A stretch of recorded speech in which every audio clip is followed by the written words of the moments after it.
bendiga, mis amados. No se escucha. Dios les bendiga. Ahora sí, ha regresado. Dios les bendiga, mis amados. Bienvenido a nuestro espacio de Círculo Cristiano. Mi nombre es José Luis Núñez y hoy estoy con el Rabí, confesor Miese. Mi hermano, ¿cómo te sientes? Estamos muy bien, gracias a Dios. Gracias a Dios le damos por estar aquí una vez más. Y hoy con un tema totalmente muy interesante. Gracias a Dios por este tema, que será de mucha bendición para cada uno de nosotros. Amén. Le pido a los queridos hermanos que nos ven a través de Radio Lumbrera, que si el tema le ha llegado, el tema que vamos a tratar hoy, comente, comparta, suscríbase y también que usted pueda pues aportar también algunas ideas también a través de los comentarios a través de YouTube. Bien, vamos así a tener una oración siempre, porque tenemos que ponernos en la mano del Señor siempre, para que sea Él el que dirija de este programa como siempre y sea llevando esa palabra a aquellos que la van a escuchar, que nos van a ver a través de las distintas redes sociales.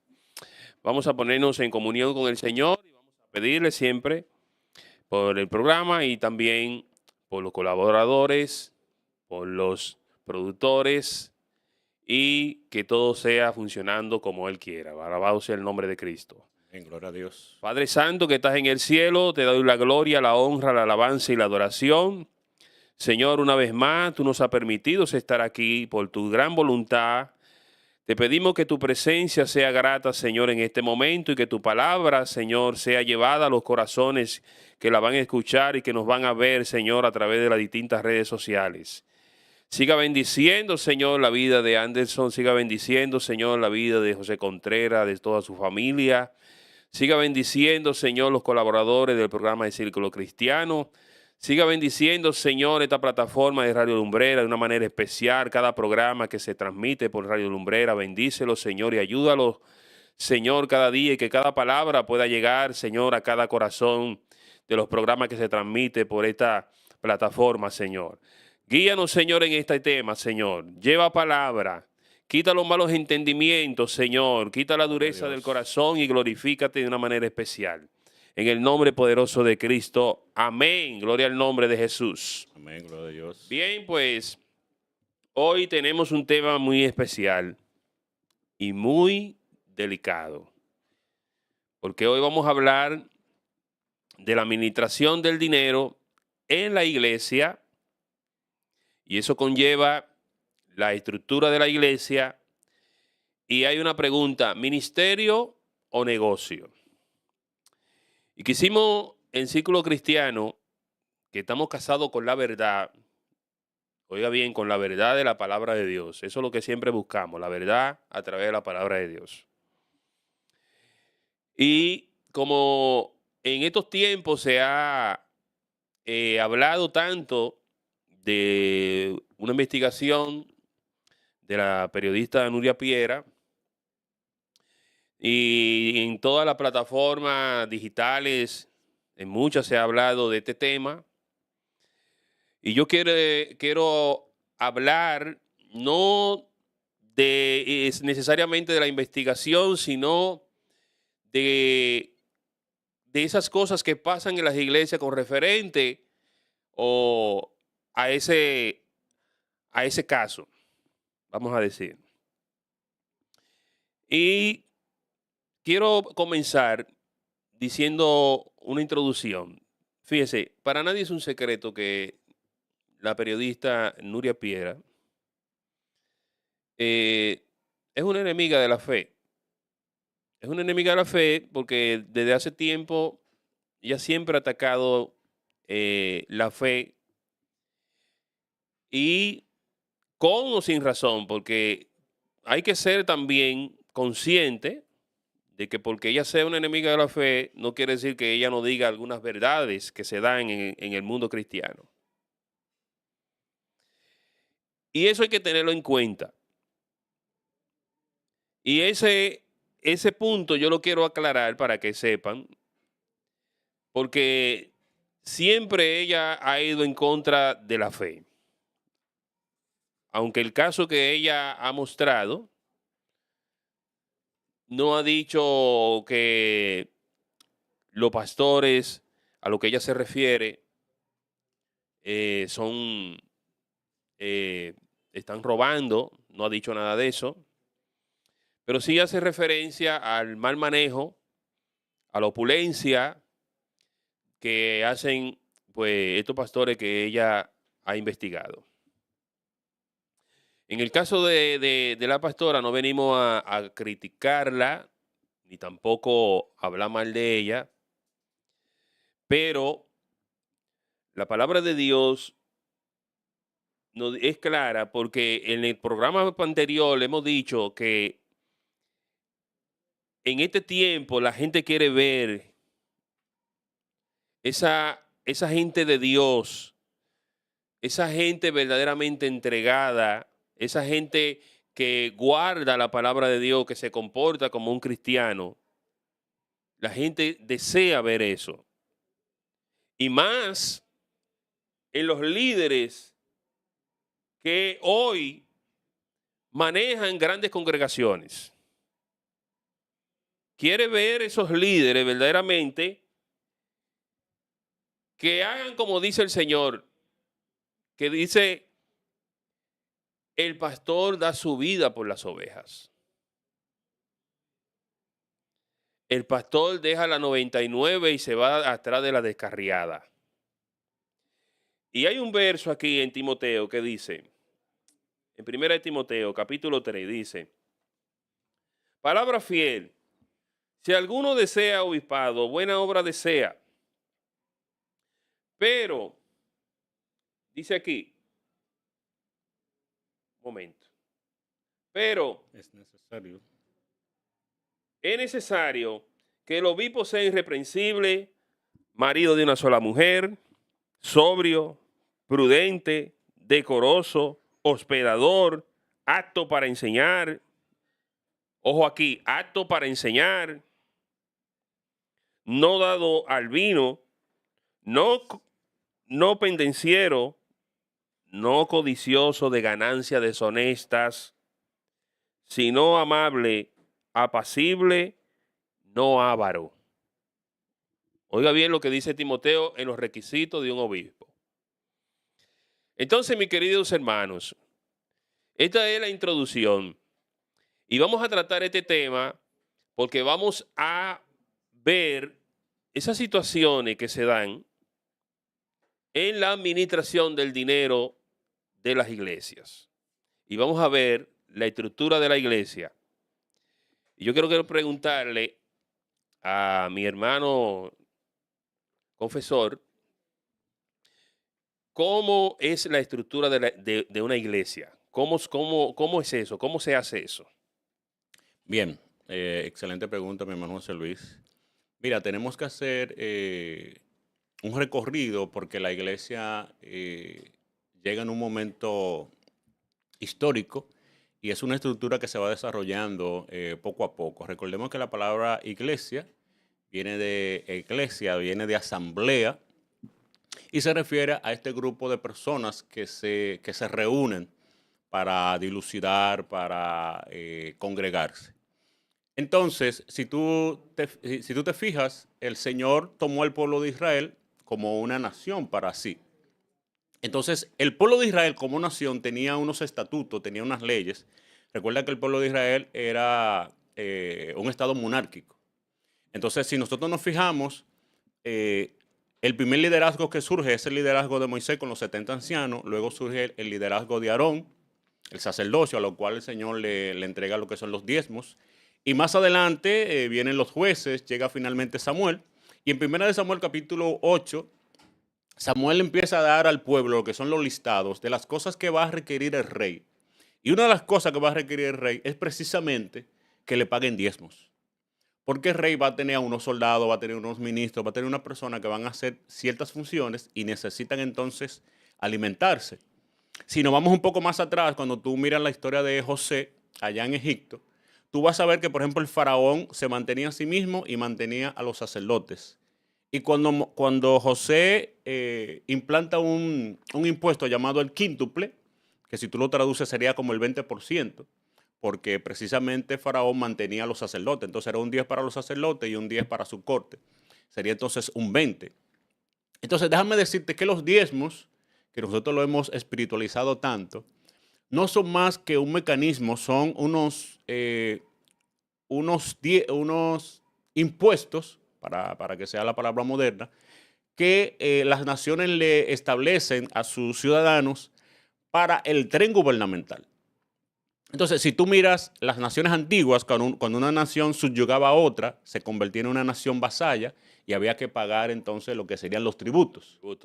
Entonces, cuando Cristo llega, acuérdate que Israel ya es esclavo de Roma, tiene que pagarle tributo. Incluso a Cristo le preguntan, ¿le pagamos tributo al César? Y Jesucristo dice, a César lo que es de César y a Dios lo que es de Dios. Entonces tú tenías los tributos del César, pero aún tú tenías funcionando el Sanedrín y estaba funcionando el templo. O sea que Israel le pagaba tributo a César y también le pagaba tributos al Sanedrín.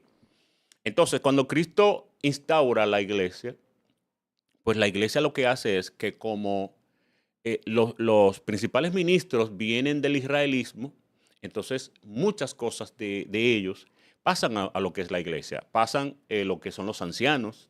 Fíjate que el apóstol Pablo dice, no hay gente anciana entre ustedes. Fíjate que incluso la Biblia utiliza el término ancianos para referirse a lo que son los cargos dentro de la iglesia. Entonces nosotros heredamos el sistema administrativo de Israel, que eran los diezmos. Incluso si tú te fijas en 1 Corintios capítulo 9, el apóstol Pablo defendiendo lo que es el apostolado, él dice, si nosotros sembramos en ustedes lo espiritual, ¿es cosa alguna si sembramos de ustedes lo material? ¿Qué soldado fue soldado a sus propias expensas? ¿Quién planta una viña y no come de ella? ¿Quién cría una oveja y no come de su lana? Entonces, no podrás bozar al buey que trilla, dice el Señor, esto por los bueyes o solamente por nosotros. Entonces, el que predique el evangelio, pues tiene que vivir del evangelio porque está realizando una función. Ahora bien, hay un libro que a mí me gustaría que ustedes se lo lean que se llama Historia de la Iglesia. Ustedes van a ver que la iglesia y el Estado estuvieron unidos en una temporada.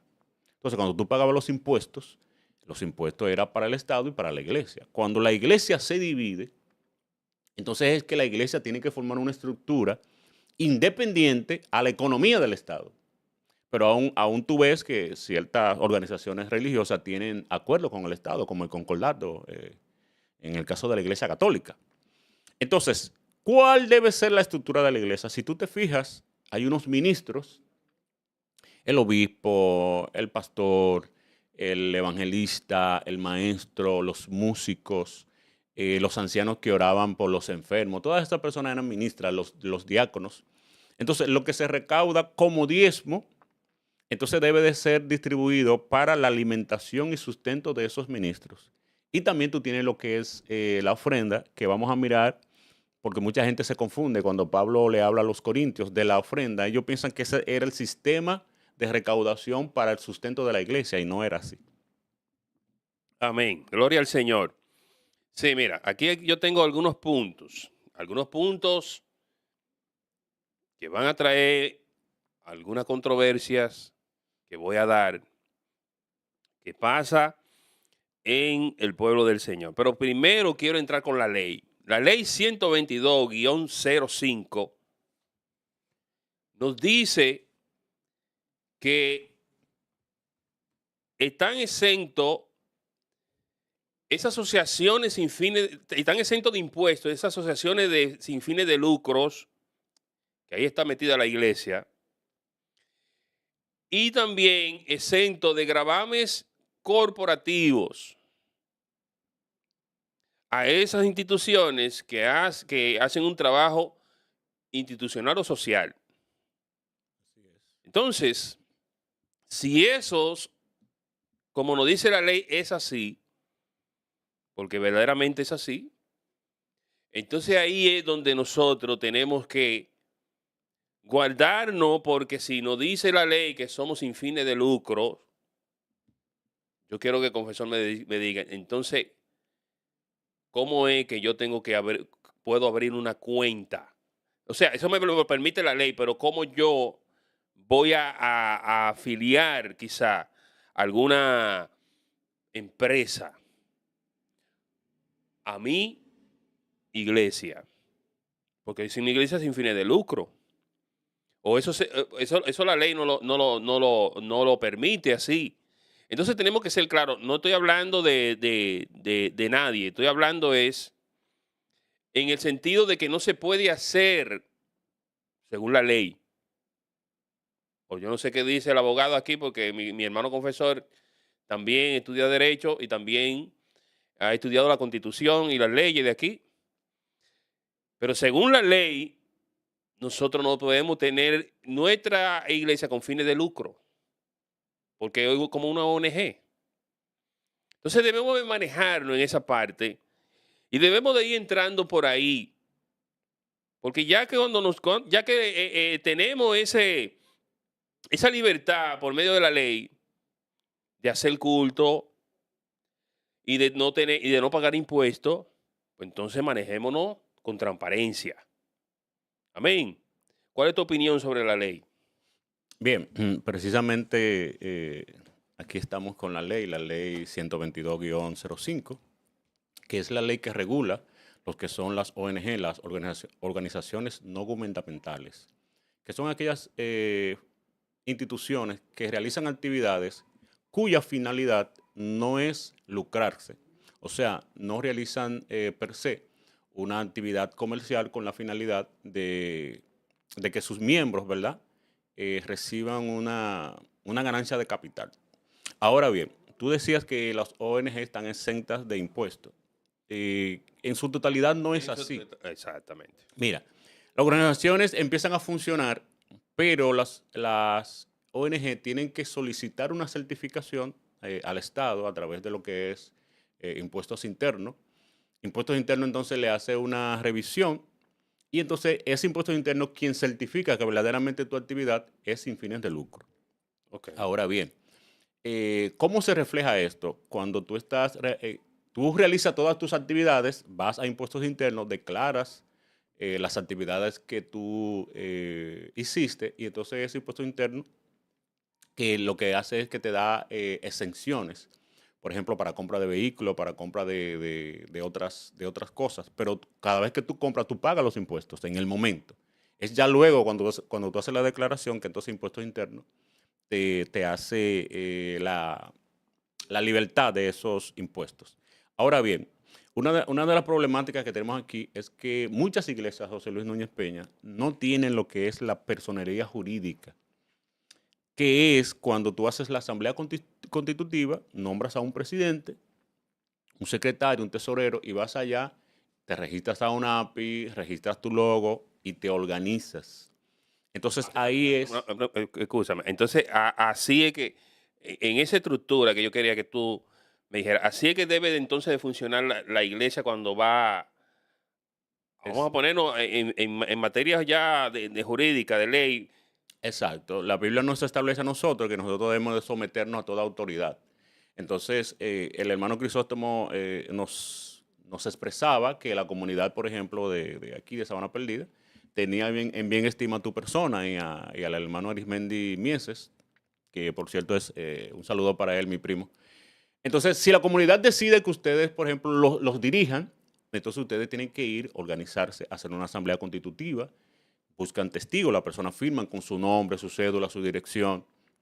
Entonces ustedes tienen que decir cómo se va a llamar la institución, cuál es la finalidad, dónde va a trabajar, si es nacional, internacional. Tienen que establecer cómo sea el miembro, cómo se pierde la membresía, cuáles son los beneficios de ser miembro, cuáles son las obligaciones de ser miembro, cuáles son los deberes de miembro. Por ejemplo, un miembro tiene derecho a decirte, mira, yo quiero ver los libros y tú no puedes negarte. Entonces, una vez que tú te organizas, te registras, entonces empiezas a operar. Cuando empiezas a operar, entonces luego vas a buscar la certificación. Entonces te decía que, ¿por qué se presta esto para malversación de fondos? Porque no está las propiedades divididas. Entonces, tú como líder, como pastor, no puedes tener el carro de la iglesia a tu nombre. Por eso la iglesia tiene que tener una personería jurídica y la cuenta de la iglesia y las propiedades deben estar a nombre de la iglesia. La iglesia, eso es lo que Entonces, se supone. no puede, exacto, entonces no puede estar a nombre de título personal, porque tú lo puedes vender. Exactamente. Entonces, otra cosa es